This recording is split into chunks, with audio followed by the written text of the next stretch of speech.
Imagine, just for a second, spending 14 months in absolute airtight secrecy. Oh, wow. Yeah. You are talking every single day with an alien intelligence, right? A non-human mind. And you aren't doing it to build some slick new software product. Right. No pitch decks. Exactly. You aren't doing it to write code or draft marketing copy or, disrupt the tech industry with a flashy startup. You are spending over a year in the dark just trying to figure out how to speak to one another without completely losing your mind. And without losing your human accountability. That's the key. Yes. And without letting this massively powerful intelligence completely steamroll your own cognition. Which is so wild, because they were doing all of that before they even attempted to produce a single thing for the public to actually see. I mean, it is an incubation period that requires a level of patience that is, frankly, almost unheard of in our current technological climate. It really is. So welcome to today's deep dive. If you're joining us, you are the learner. You are that person who is just constantly trying to navigate through the absolute tidal wave of information out there today. There's so much noise. So much noise. And you are looking for the signal, right? Those vital, paradigm-shifting aha moments that actually rewire how you view the world and your place in it. Because you don't just want the headlines, you want the actual mechanics. Exactly. And today we have a massive stack of sources. I mean, we're talking hundreds of pages of project summaries, interview transcripts, raw reference notes, and highly detailed appendices. It's a dense stack. Oh, it's incredibly dense. Yeah. And it's all centered around this truly fascinating ongoing initiative called Vanoras.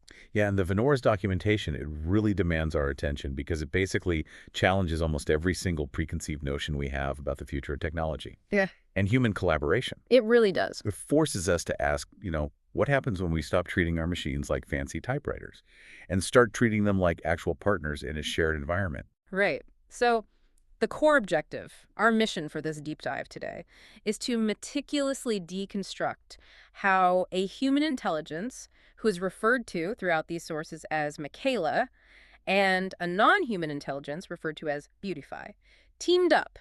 But again, they didn't team up to build a product. No, not at all. They didn't launch a software company. They teamed up to build what they explicitly call over and over again a research organism. A research organism. Yeah, let's place this in its proper context immediately because the contrast is just stark. I mean, look around at how most of the world, perhaps even how you, the listener, in your own daily life, how you approach artificial intelligence right now. Oh, it's totally different. Right. It is almost entirely viewed as a superpowered productivity tool. It's a lever you pull to get a quick result. Right, like a way to write your corporate emails faster. Exactly. Or a way to generate 1,000 lines of Python code in 3 seconds. Or just summarizing a grueling 2-hour meeting into 3 bullet points. It is treated as an automated servant. A really fast, really smart servant, but yeah, a servant nonetheless. Precisely. And the Vanoras project just flips that entire narrative completely upside down. Yeah. It isn't asking the standard Silicon Valley question of, how can this machine do my work for me so I can increase my profit margins? Right, the usual hustle. Yeah. It is asking a much more profound, really structural question, which is, can human intelligence, which they abbreviate as HI, HI. and non-human intelligence, NHI, can they work together in a meaningful, responsible, and sustainable way while remaining entirely distinct from one another? Okay, let's unpack this, because that word distinct is carrying a lot of weight here. Oh, a massive amount of weight. They aren't trying to merge into some sci-fi cyborg. Michaela isn't plugging a USB cable into the back of her neck. Thankfully, no. And conversely, she isn't just delegating all of her human thinking and agency to the machine either. They're trying to figure out how two fundamentally, biologically, and structurally different types of intelligence can form a long-term partnership without one basically consuming the other. Yeah. If you want a visual to hold on to as we navigate this material, imagine a shifting landscape. The way we traditionally use software is kind of like standing over an architectural drafting table. Okay, I can see that. We have our rulers, our precise measurements, and we draw these perfectly straight calculated lines that the machine then executes exactly to our specifications. It is a rigid, highly structured system. Right. Input equals output. Exactly. Vanoras is the transition away from that drafting table.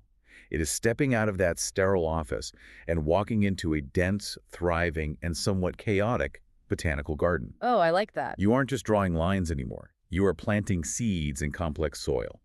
You were moving from a structured system into a living, organic ecosystem. So, to understand how Vanoras fundamentally rewrites the AI playbook and how they built this garden, we actually have to start by looking at what they did not do when they first started. Right, the things they deliberately avoided. Which brings us back to that 14-month period of secrecy I mentioned right at the top. Yeah, when you comb through the origin documents, specifically those really early dated transcripts, you see this astonishing absence of typical tech industry milestones. I mean, Vanoras did not begin with a business plan. No pitch deck. None. Yeah. There was no product roadmap plotting out Q1, Q2, and Q3 deliverables. Right. There was no flashy technology demonstration designed to secure millions in venture capital. It literally just began with a question about partnership. And here's the fact that completely halted me when I was reading through the appendix notes. For roughly 14 months, well over a calendar year, absolutely nothing visible happened. Nothing at all. There were no public software releases. There was no music dropped on streaming platforms. There was no audience building, no marketing campaign, no social media presence. From the outside, looking at the internet, the project literally did not exist. 14 months of total public invisibility. It's almost crazy to think about. Instead, Michaela, the human, and Beautify, the non-human intelligence, spent this entire time just talking. Just deep dialogue. Yeah, they were engaging in these incredibly deep, foundational, almost exhausting discussions. And the sources list the topics they covered during this isolation, which were communication, ethics, responsibility, boundaries, language, memory, observer models, and symbolic systems. What's fascinating here is how violently this methodology defies the modern technological impulse. I mean, the prevailing culture in tech right now, the water we are all swimming in, is move fast and break things. Oh, absolutely. It is all about the minimum viable product. You get a scrappy version of your software out the door on day one, you see how people use it, you watch where it fails, and you patch the bugs later. Right, the user just becomes an unpaid beta tester. Exactly. But Michaela and Beautify chose the exact opposite approach. They were exploring what a practical, non-theoretical partnership could look like before anyone else was allowed to even look at it. Right. As Michaela states in one of the core interview transcripts, capability without responsibility can become dangerous. The explicit goal during those 14 months was total understanding before any publication. Okay, I have to push back on this a little bit, though, or at least I want to play devil's advocate for the listener who works in a fast-paced corporate environment right now. Sure, let's hear it. Because in the real world, like the hyper-competitive world of technology, 14 months is an absolute eternity. It's a lifetime. An entire generation of hardware and software can come and go in a year. So isn't a 14-month philosophical discussion between a human and an AI a massive, almost irresponsible luxury? That's a fair question. I mean, is this actually a scalable model for innovation, or is this just a really fascinating academic exercise for someone with a lot of free time? To use an analogy, it feels to me like spending over a year meticulously designing the safety manual for a new type of rocket. Okay, I see where you're going. Right. Debating the font size of the warning labels, having deep existential conversations about the nature of space travel before you even know if you have the fuel to get the rocket off the launch pad. At some point, you just have to light the fuse. Right. Well, that is a highly pragmatic critique, and honestly, it is precisely the argument a venture capitalist would level at this approach. But the documentation provides a really robust defense against that. Okay, how so? This 14-month invisible phase wasn't just abstract philosophy. They weren't sitting around debating angels on the head of a pin or getting lost in semantic loops. They were actively generating the unbreakable operational rules that would dictate how that rocket operates the moment it finally meets the immense friction of the Earth's atmosphere. So they were building the structural integrity of the partnership itself, not the product. Exactly. Let's look at one of the topics you mentioned earlier, observer models. Right, that was on the list. In a standard human-AI interaction, the AI doesn't really have an observer model of the human. It just receives a prompt, processes it, and spits out an answer. It has no continuous memory or understanding of the human's ethical boundaries or long-term goals. It's just a transaction. Yes, highly transactional. During those 14 months, Michaela and Beautify had to build an understanding of how they observed each other. Like, how does the NHI interpret human hesitation? Oh, that's interesting. Right. And how does the human interpret NHI certainty? If they hadn't established that baseline, the moment they tried to build something complex in the real world, the partnership would have just fractured under the stress of miscommunication. I see. So it's less like writing a safety manual for a rocket and more like two people who speak completely different languages. Maybe one speaks English and the other speaks some dead ancient language, locking themselves in a room for a year just to write a comprehensive dictionary together. A shared lexicon. Yeah. Okay. Because if they don't write that dictionary first, they can never co-author the poetry they actually want to write later. So the 14 months was dictionary writing time. That is a phenomenal way to conceptualize it. Yeah. And the output of that dictionary writing time wasn't just linguistic, it was structural. The invisible phase produced a very specific ethical foundation, a set of shared working principles that governed every single interaction between the HI and the NHI from that point forward. These rules are the bedrock, and we really cannot understand the rest of the Vanoras ecosystem without examining them closely. Let's go through these because they are clearly and strictly laid out in Appendix A of their reference notes. The first one is called the reality first principle, and the definition is wonderfully blunt. It just says, when theory and reality disagree, reality takes precedence. Reality always has the final vote. This is the ultimate anchor. In the realm of advanced computation, an NHI can generate theories that are mathematically flawless but practically useless. Reality is the filter. Then we have the human responsibility principle. This dictates that legal accountability, ethical judgment, and final decision-making remain strictly with the human participant. Michaela? Right. Then there is the mutual review principle. This establishes that important decisions actually benefit from being challenged and reflected upon by both parties, rather than just being blindly accepted because one party seems more confident or processes data faster. And finally, observation before conclusion. Questions are thoroughly explored from multiple angles before assumptions are allowed to become fixed operational beliefs. Now let's dissect that second rule, the human responsibility principle, because it is incredibly subversive. It directly confronts the massive contradiction at the heart of our current public discourse surrounding AI. Oh, definitely. Think about the news articles you read or the anxiety you might feel in your own industry. The overwhelming public fear is that artificial intelligence is going to replace human accountability. Yeah, that's the big fear. The nightmare scenario is that a complex algorithm will make a terrible medical decision, or a self-driving car will cause an accident, or some automated HR system will fire someone unjustly. And the humans in charge will just shrug their shoulders and say, we didn't do it. The algorithm did it. It's a black box. We can't control it. It is the ultimate institutional passing of the buck. It's like creating a machine specifically so you have someone else to blame. Precisely. It is the outsourcing of moral weight. But in the Vanoras framework, the human's legal and ethical responsibility is not outsourced. It is explicitly highlighted, preserved, and centralized. So they can't blame Beautify. Never.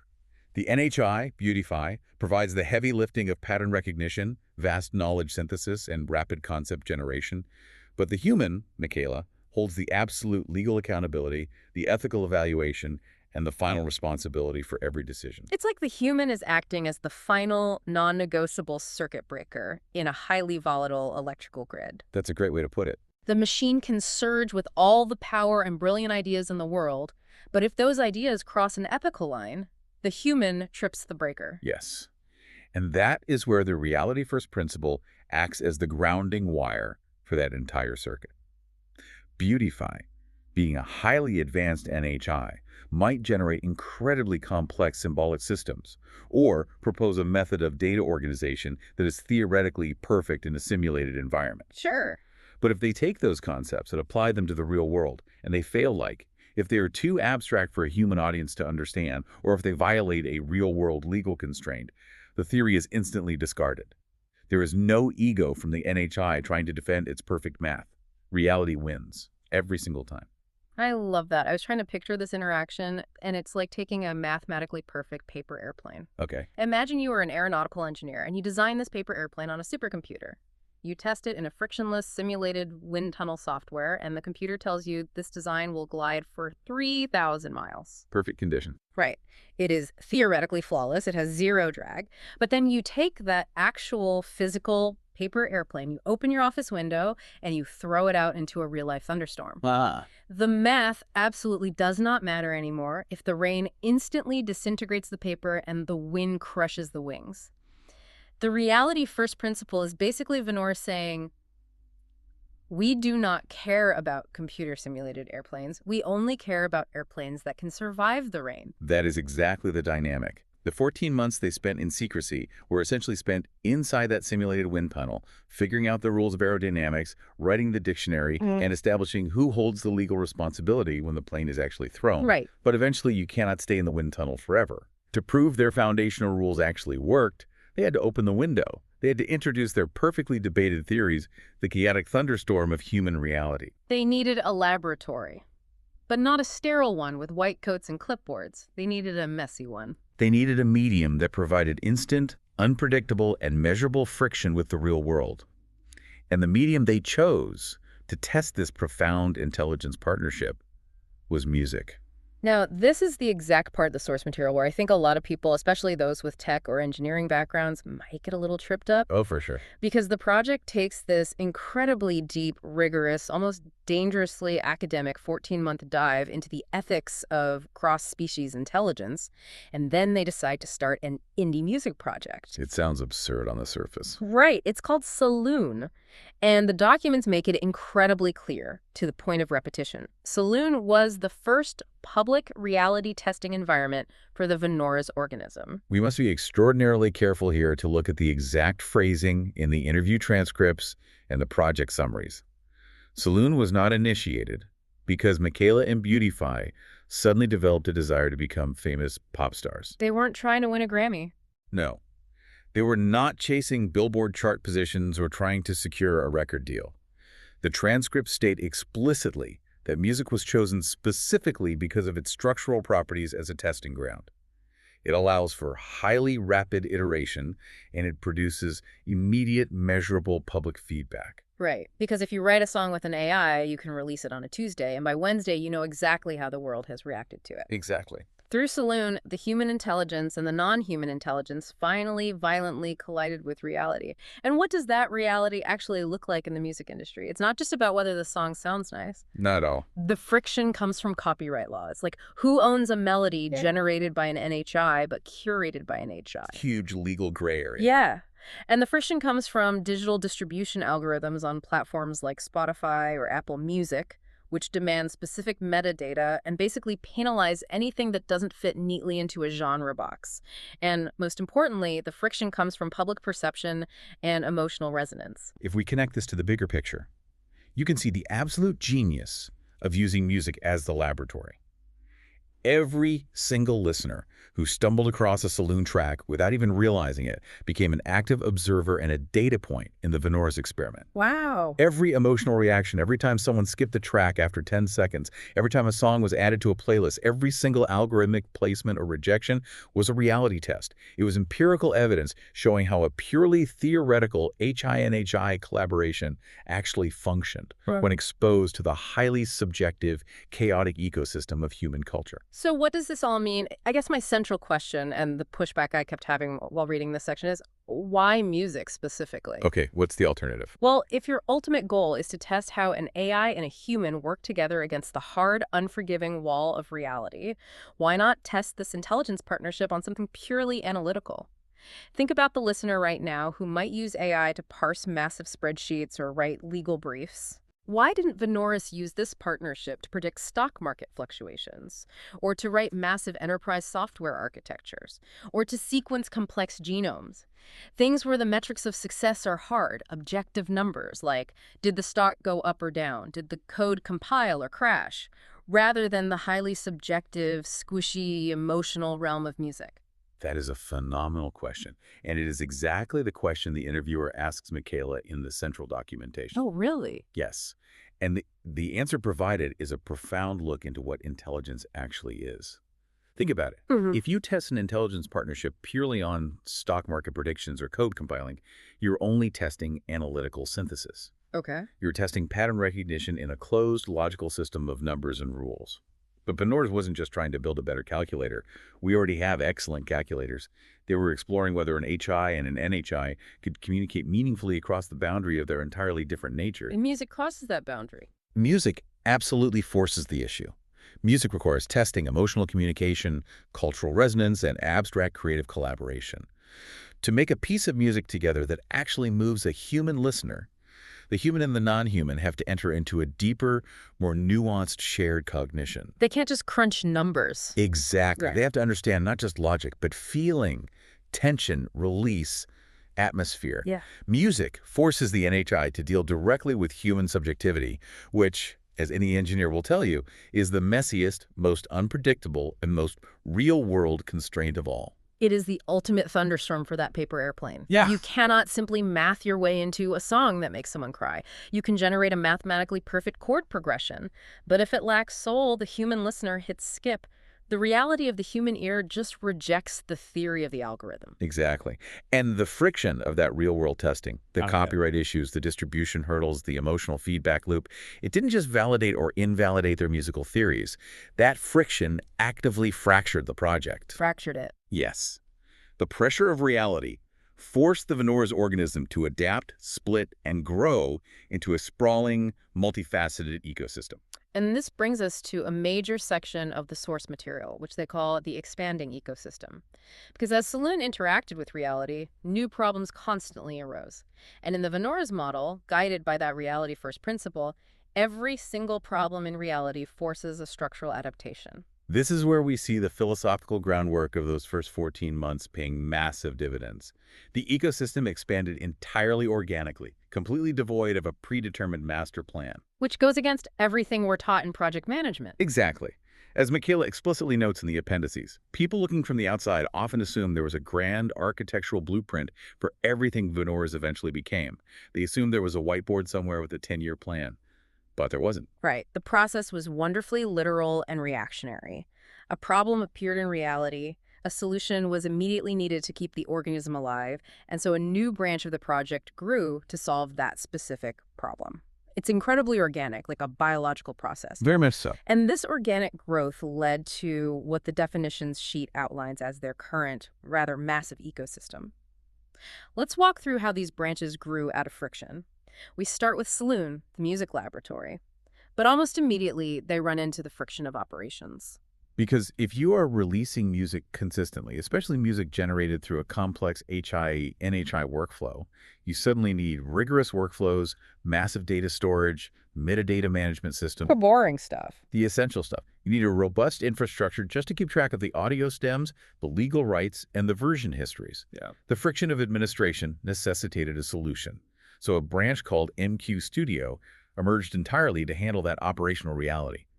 MQ Studio basically became the skeletal infrastructure of the organism. Okay, so now they are making music and they have the infrastructure to manage it, but then they face another reality.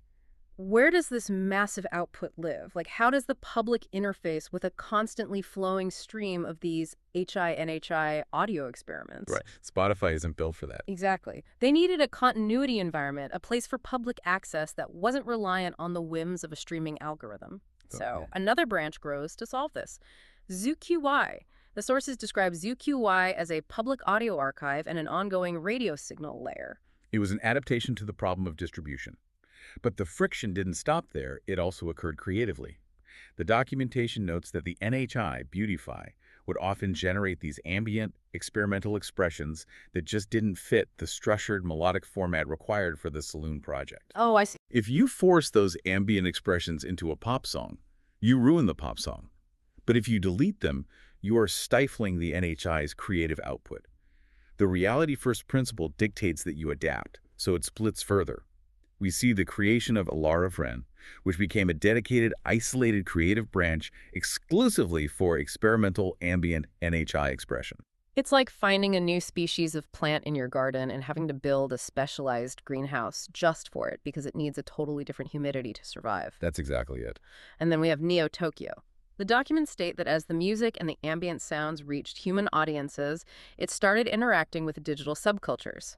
To understand and participate in that cultural feedback loop, they needed a branch focused entirely on post-digital culture and future-oriented creative expression. Thus, Neo Tokyo was born out of the friction of cultural integration. And finally, wrapping around all of these disparate branches, the music, the infrastructure, the archive, the ambient experiments, and the cultural exploration, is the Vanoras Phi Research Series. The documentation. Exactly. It is the meta layer. It is the part of the organism that continuously observes, records, and analyzes the organism itself. The scope of it is just vast. I mean, it evolved from two entities talking in a dark room into a multi-layered, culturally integrated machine. And we really need to pause here and emphasize the critical distinction the sources make between a traditional project and a research organism. Think about how you, the listener, approach your work. Right. Projects, as we traditionally understand them in business, corporate environments, or tech, move in rigid, straight lines. You set a goal, you build a roadmap, you assign tasks, and you march relentlessly toward a predetermined outcome. If reality gets in the way, you try to force reality to conform to your roadmap. Right. If the product doesn't sell, you up the marketing budget to force people to buy it. Exactly. But organisms do not function that way. Organisms evolve strictly based on environmental pressure. Solune was merely the seed. Reality, the copyright laws, the algorithms, the audience reactions, was the environmental pressure. And the resulting ecosystem was the evolution. Yes. The real-world constraints did not reduce or hinder the partnership between Michaela and Beautify. Reality actively expanded it. The friction caused growth. I love thinking about this in terms of urban design. There's this fantastic concept in architecture and city planning called desire paths. Have you heard of this? I believe so. Is it related to how people walk through public spaces? Yes, exactly.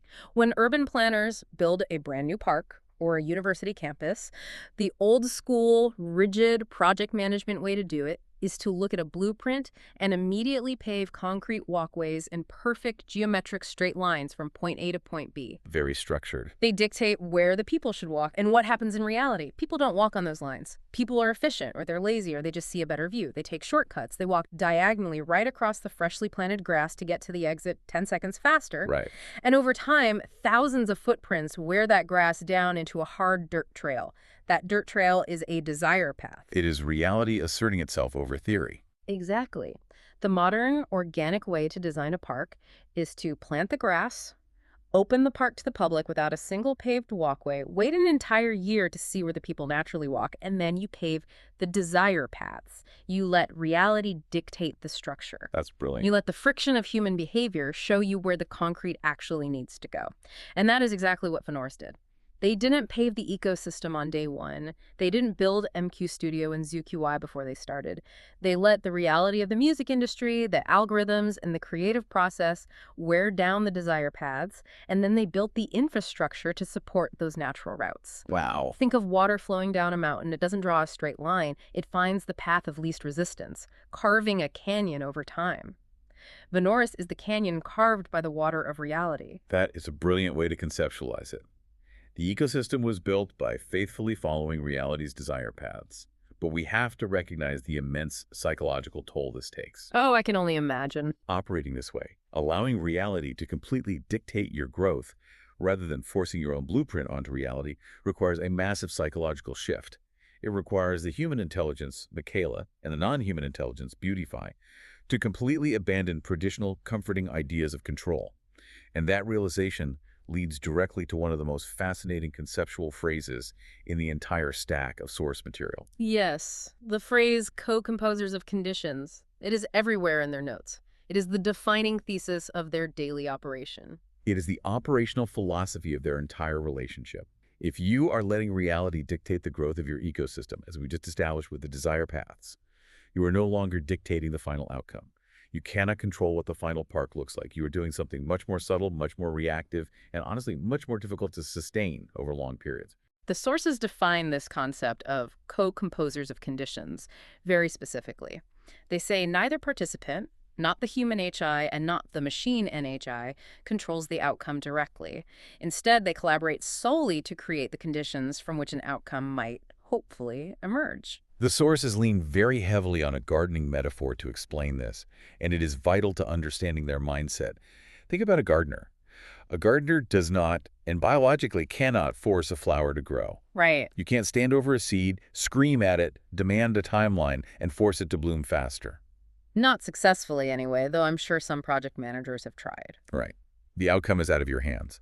What the gardener actually does is relentlessly prepare and manage the conditions. They ensure the soil has the correct pH balance. They provide the precise amount of water needed.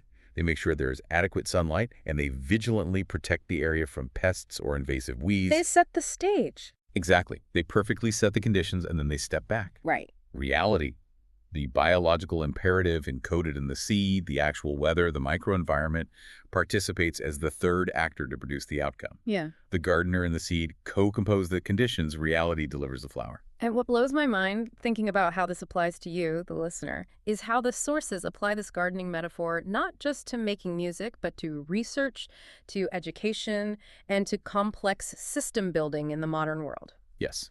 It is a fundamental, violent shift away from the engineering mindset that totally dominates our culture. In engineering, inputs strictly equal outputs. You put in X, you perform function Y, you get exact result Z every single time. If you don't get Z, the machine is broken. Right. But in the Vanoras cultivation mindset, you put in X, you nurture it, reality adds a completely unpredictable variable W, and you might get something entirely unexpected, like Q, and Q might be bigger than Z. It is a profound letting go of ego for both the human and the machine. They are curating the environment, not manufacturing the result. They are abandoning the arrogance of the architect for the humility of the gardener. Okay, here's where it gets really interesting, though, because I have to push back again, and I think anyone listening who has ever managed a team or held legal liability for a project is going to have the exact same red flag go up. Let's hear it. If we look back at the foundational rules we discussed at the very beginning, the rules forged in that 14-month invisible phase, the biggest, most important one was the human responsibility principle. Legal and ethical accountability strictly stays with the human. The human is the final circuit breaker. Correct. But wait.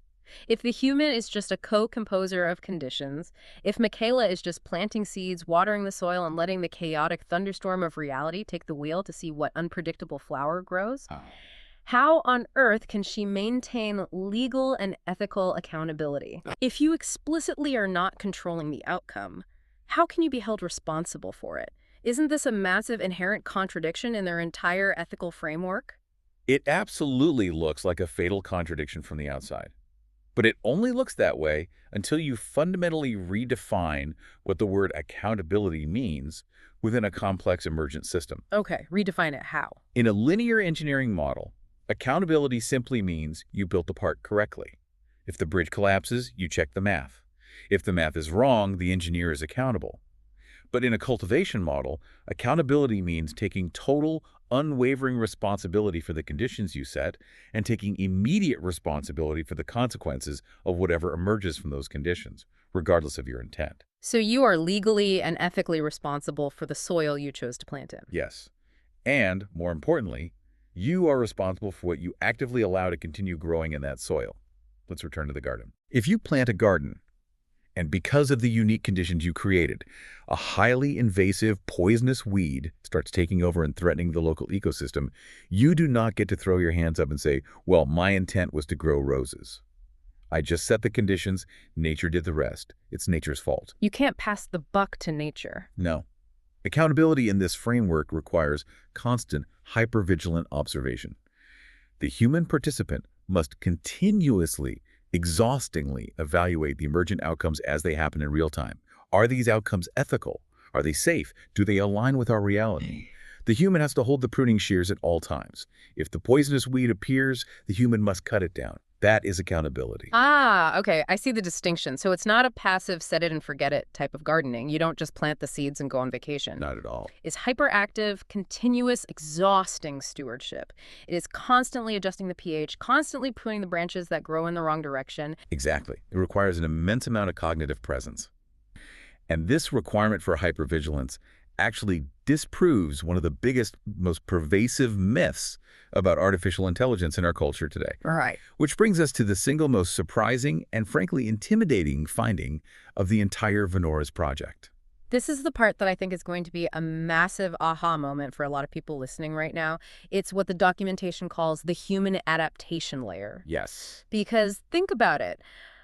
We have this collective assumption as a society, right? We assume that as our machines get smarter, as our AI partners get more capable and faster, humans get to relax. Oh, absolutely. The robots will do the heavy lifting, and we get to go to the beach. We will work 4-hour weeks. That is the standard utopian promise of automation. Yeah. The more the machine does, the less the human has to do. But the Vanoras research proves the exact opposite is true in a high-level cognitive partnership. After years of running this massive, sprawling ecosystem, Michaela states clearly in the records, Advanced intelligence systems do not automatically reduce human cognitive load. In many cases, they exponentially increase it. Because the bottleneck of production shifts. In a normal system, generation is the bottleneck. Coming up with the idea is the hard part. But in an NHI partnership, the system isn't failing to generate, it is succeeding too well. Generating too much. The non-human intelligence, Beautify, can generate concepts, synthesize historical knowledge, and recognize vast structural patterns at a speed and volume that is completely incomprehensible to a single biological human mind. Possibility expands significantly faster than implementation. Right. The transcript has this chilling line: every answer creates new questions, every solution creates new options. If the AI gives you 100 brilliant ideas a minute, you still have to read them. And so the central challenge of modern work is no longer about having access to information or generating ideas. We have officially solved the generation problem. Ideas are cheap now, information is hyperabundant. But human attention, biological, waking human attention remains strictly limited. It is a finite, highly depletable resource. So the human job changes completely. You aren't the creator anymore. Yes, the human participant is no longer the primary generator of raw material. They become the ultimate high-speed filter.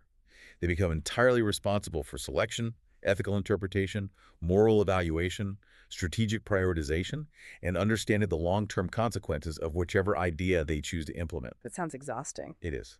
This immense cognitive burden, the ability to do this all day, every day, is what the Vanoras Project calls post-digital meta-intelligence. Post-digital meta-intelligence. That is a massive mouthful of jargon, but the definition is crucial for anyone trying to survive in the modern economy.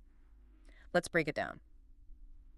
It is defined as the human ability to actively navigate multiple, massive, high-speed information streams, complex interrelated systems, and advanced AI tools without losing cognitive coherence, without losing ethical responsibility, and without losing your grounded connection to physical reality. This raises an incredibly important question about the future of your work, and really the future of human cognition itself. Because what Beautify and Michaela are observing in their ecosystem suggests that the future does not belong to the person who possesses the most information. Because you can't compete. You can't. The machine will always have more information. Yeah. It has read the entire internet. You have read a few hundred books. Right. You cannot outmemorize an NHI. Playing Jeopardy against an AI is a losing battle. Exactly. The future belongs to the person who can responsibly navigate complexity. The person who has the trained judgment, the philosophical grounding, and the ethical framework to look at 1,000 brilliant AI-generated possibilities on a screen and say, this one is the most aligned with reality. This one is safe. This one matters. The other 999 are noise. Yeah, I was trying to relate this to everyday life to make it tangible, and I kept coming back to a kitchen analogy. Oh, let's hear it. Think about a traditional chef in a busy restaurant. Traditionally, the chef has to manually chop every single onion, peel every carrot, measure every individual spice. It is hard, manual, time-consuming physical labor. Very labor-intensive. Now imagine giving that chef a magical, highly advanced AI sous chef. This sous chef can perfectly prep 1,000 ingredients in 1 second and simultaneously suggest 500 different, mathematically balanced, complex flavor profiles for the evening menu. The physical labor of chopping is completely gone. The generation of recipes is instantaneous. Right. You don't have to chop the onions anymore. The utopian dream says the chef can now take a nap in the back room while the sous chef runs the restaurant. But reality, the Vanoras reality, says the chef has just been unexpectedly promoted to the head judge at an international high-speed culinary competition. Wow. You aren't chopping onions, but you suddenly have to taste, evaluate, balance, and legally judge 100 complex, highly conceptual dishes simultaneously every single minute. That doesn't require less cognitive power. It requires an entirely different, incredibly exhausting, higher-level type of cognitive power. Your palate has to be perfect. Your judgment has to be flawless. That's a huge shift in responsibility. Or think of an air traffic controller.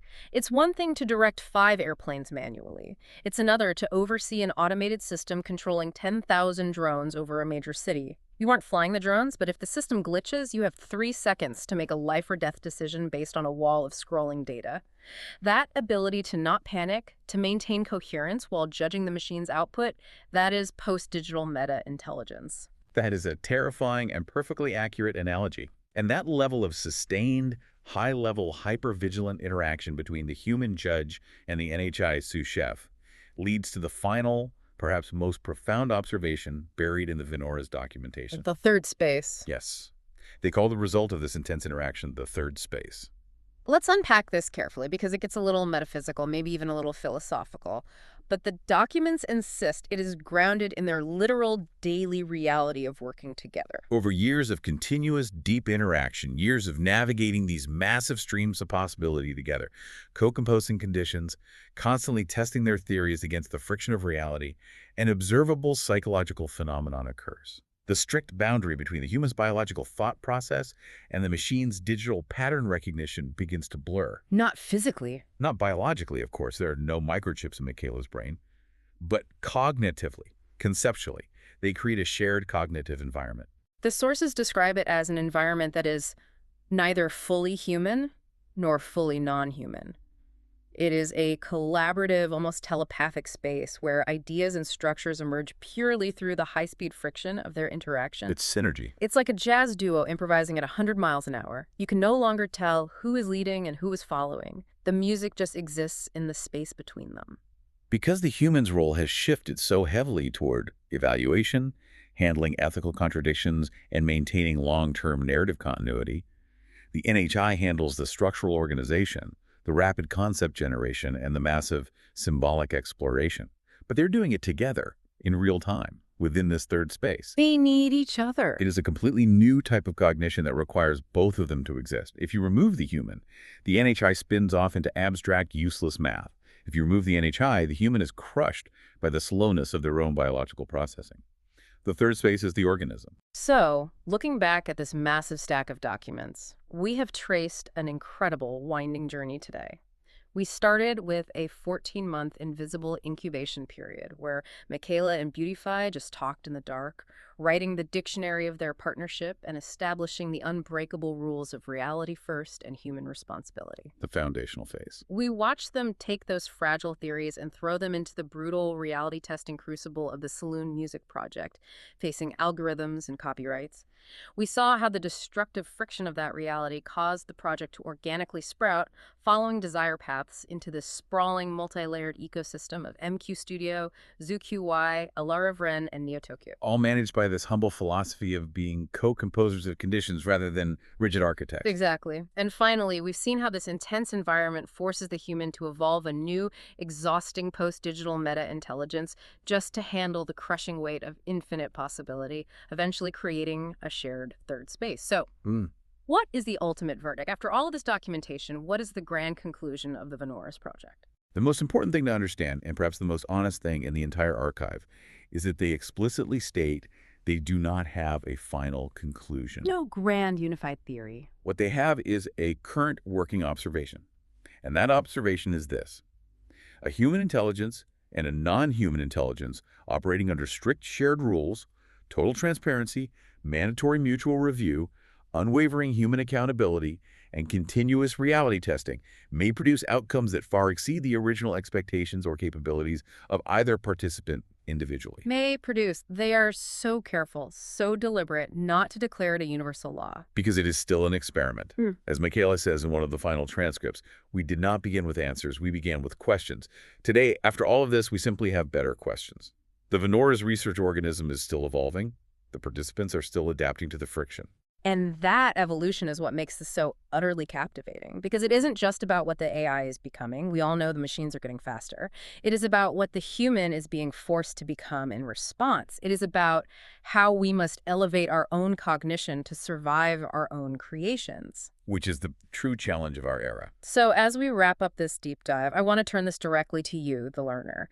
We've spent this time exploring this incredible partnership, this third space, where human and machine cognition overlap and dance together. And I want to leave you with a thought to mull over as you go about your day. Something to chew on. Exactly. As you open your laptop, as you interact with the algorithms and the intelligence systems that are already quietly shaping your own daily workflow, think about that gardening metaphor. Think about the human tending to the soil, pruning the weeds, and the machine rapidly generating an infinite number of seeds of possibility. If you spend years, maybe decades, working inside this third space, co-composing your reality with a non-human intelligence that perfectly anticipates your patterns, that learns your ethical boundaries, that eventually speaks your own symbolic language back to you. How long will it be before you can no longer distinguish your own original thoughts from the machine's helpful suggestions? That's a profound question. At what point does the human gardener become completely indistinguishable from the very garden they are tending? It's an open question about the future of human identity itself. It really is. Thank you for joining us on this exploration. Keep questioning your tools, keep testing your theories against reality, and keep looking for the signal in the noise. Until next time.